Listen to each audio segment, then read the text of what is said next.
All right, so you're looking for a dog trainer here in Urbana, Illinois. Well, you're in the right spot. We're going to walk through everything you need to find the perfect fit for you and your dog. Let's start with the end goal in mind. Picture this. You're walking through the West Urbana neighborhood just enjoying the day, or maybe you're at the market at the square, and your dog is just calmly hanging out by your side. That's what we're aiming for, right? That confidence, that calm, that's what good training really gives you. Okay, here's what we're going to cover. First, we'll talk about what training actually looks like for life here in Urbana. Then we'll get into finding a qualified professional, what you can expect to pay, and the different program formats. After that, we'll touch on Urbana-specific rules and resources. And finally, we'll wrap up with a checklist you should use before hiring anyone.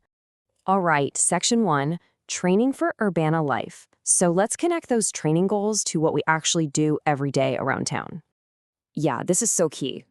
Training isn't just about teaching sit and stay in some quiet room. It's about real life. It's about your dog being able to handle the hustle and bustle on Green Street. It's about politely greeting your neighbors when you're at Carlisle Park. And for a lot of us, it's about mastering that quiet, chill behavior for apartment living. These are the practical skills that make life together just easier and more fun. Okay, on to Section 2, finding a qualified professional. So how do you actually find someone who knows what they're doing and is going to be great for your dog? So the term you're going to hear a lot, and the one you should be looking for, is positive reinforcement. This is really the modern science-backed way to do things. And what's so cool about it is that it's not just about getting your dog to follow commands. It's about teaching them how to think, how to want to make good choices. It builds this amazing, trusting bond between you two. Now, when you start looking at trainers' websites, you might feel like you're drowning in a sea of acronyms. But don't worry, these are some of the big ones to look for. Think of them as a sign that the trainer takes their education seriously. So for example, a CPDTK is fantastic for general skills, but if you're dealing with something more complex, like serious fear, you might look for a behavior consultant, someone with a CBCC or a CDBC. Okay, and this is a big one, a huge red flag.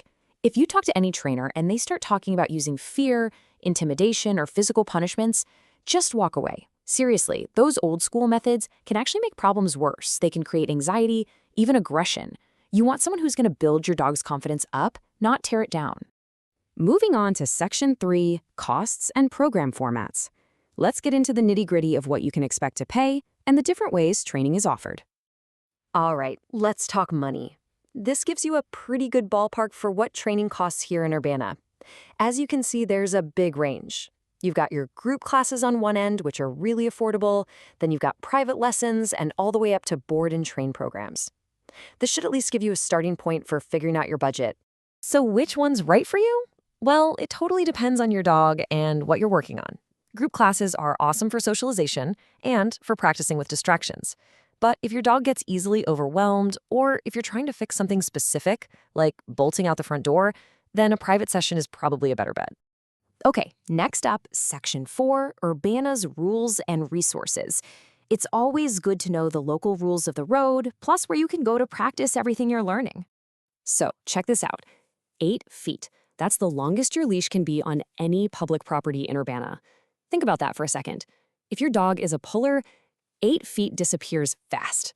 This is exactly why learning a good loose leash walk is so critical here.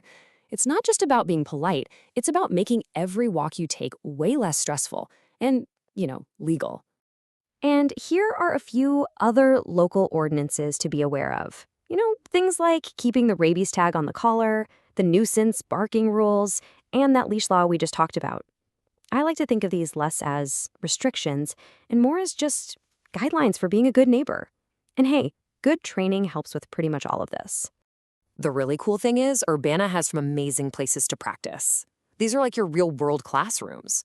Once you've got a skill down at home, head over to Meadowbrook Park to work on recall, or use the Kickapoo Rail Trail to really nail down that perfect heel. This is how you make sure the training actually sticks. And that brings us to our final section, your pre-hire checklist. Now that you have all this background info, let's arm you with the exact questions you need to ask. You should absolutely treat this like you're interviewing someone for a job. Because you are. Go through this list. Ask about their philosophy, their credentials, how they'll tailor the plan for you. And maybe most importantly, ask what you need to be doing at home. Going through these questions will help you feel so much more confident that you're making the right choice.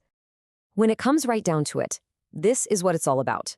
You're not just paying for sit or stay, You're investing in a partner who can help your dog become a happy, confident member of our Urbana community, someone who feels safe and comfortable wherever you go together. So, as we finish up, I want you to think about this. What's that one thing, that first skill that would make your life here in Urbana so much better?